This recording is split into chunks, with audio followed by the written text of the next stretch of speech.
Bonjour tout le monde, c'est Nico et aujourd'hui je vais vous apprendre à booster son PC. Alors oui, c'est déjà vu et revu, je l'ai déjà fait, mais aujourd'hui je vais vous montrer une nouvelle manière de booster son PC. C'est parti. Alors aujourd'hui la méthode utilisée sera d'augmenter son second et troisième niveau de cache. Alors c'est un peu compliqué, je vais pas rentrer dans les détails, je vais juste vous montrer comment on le fait. Mais tout d'abord, on se rend sur notre navigateur, c'est parti. Donc ça y est, on se retrouve sur Modia, donc ça marche surtout, hein, faut que vous puissiez taper une recherche. Donc tout d'abord, il faut connaître notre nombre de bits par... Enfin voilà, vous allez voir, c'est pas compliqué. Hein. Donc vous tapez CPU Z, dans la barre de recherche, vous faites un entrée. Et ici, vous allez prendre celui-ci, donc cpuid.com.software, enfin... Voilà, CPUID. Donc vous cliquez dessus.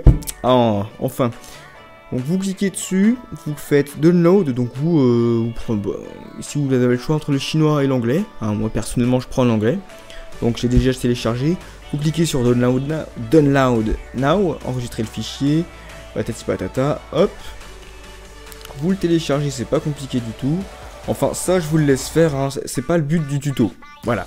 Allez, à tout de suite après le téléchargement. Donc, une fois que vous l'avez téléchargé, vous l'ouvrez. Donc, CPUZ va vous permettre d'avoir plein d'informations sur votre ordinateur. Que ce soit niveau RAM, niveau gigahertz. Enfin, vraiment, vous allez avoir plein de petites choses.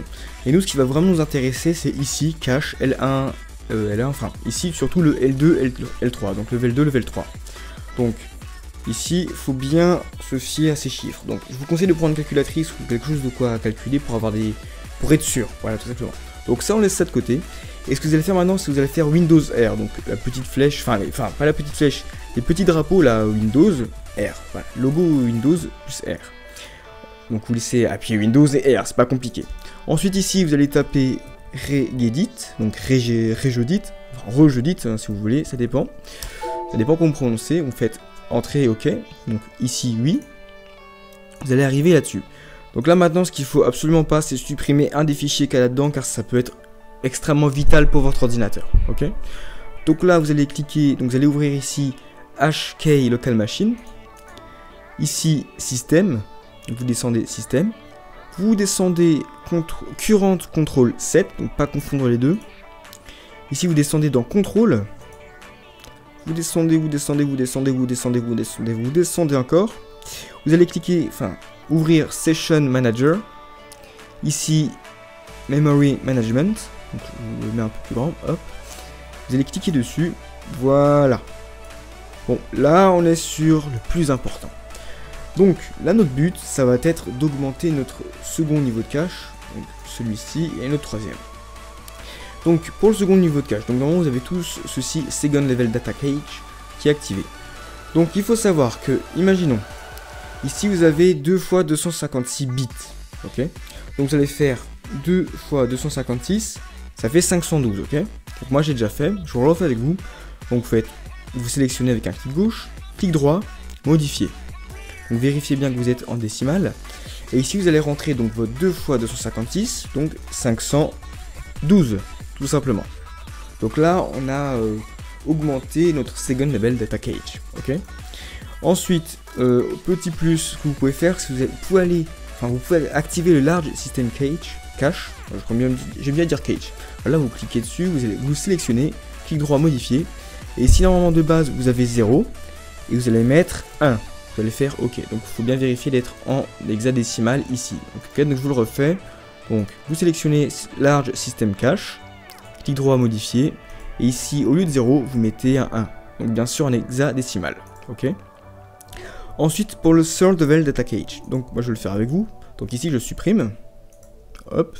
Vous allez faire un clic droit, nouveau, valeur dword 32 bits. Et là, vous allez le nommer Third. Bien le noter. Hein. Third Level Data Cache. Donc, Third Level Data Cache. Ok. Donc c'est pareil que ça, sauf que vous mettez Third. Donc c'est troisième, c'est de l'anglais. Donc vous sélectionnez, clic droit, modifier. Voilà, c'est bon. Maintenant, ici, on voit que pour notre level 3, on a 4 Mbits. Donc, sachant que 1 mégabit, c'est 1024. Là, pour moi, vous allez faire... dans mon cas, ce qu'on va faire, c'est qu'on va faire 4 fois 1024. Et là, ça nous fait 4000 1096. Donc ici vous allez dans décimales. Et là vous allez taper 4096. Ok.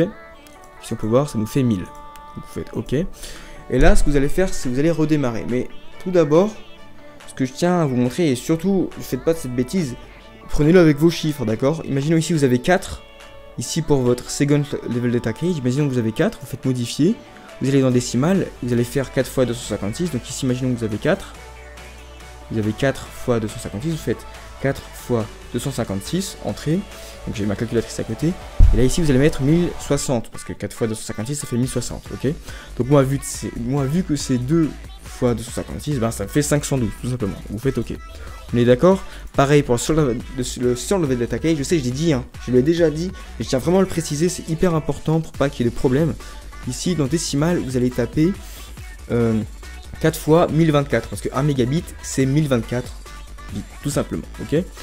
Donc, 4 fois 1024, hop, ça nous fait 4096. Donc, imaginons que vous avez 8, vous faites 1024 fois 8 ou 8 fois 1024, etc., etc. Et vous le rentrez ici. Ok. Donc, une fois que ceci est fait, vous allez cliquer là-dessus. Vous allez cliquer sur fermer.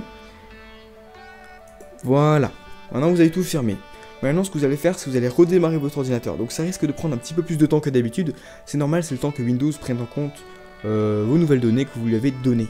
Voilà, tout simplement. Donc voilà, donc normalement après le redémarrage, donc bien évidemment le redémarrage sera un tout petit peu plus long, c'est le temps que votre ordinateur et que Windows prennent en compte les nouvelles données que vous lui avez données, tout simplement. Donc normalement vous devriez gagner quelques FPS sur vos jeux, vous devriez gagner de la vitesse de connexion, enfin pas de connexion, de la rapidité lors de vos recherches. Bien sûr ça dépend de votre connexion, de votre PC, hein. Si votre PC est pas très bon de base, et ben il sera pas forcément beaucoup mieux après. Voilà, tout simplement. Voilà, sur ce les gens, j'espère que ce tutoriel un peu compliqué, enfin pas vraiment compliqué mais assez dangereux je dirais, vous a plu.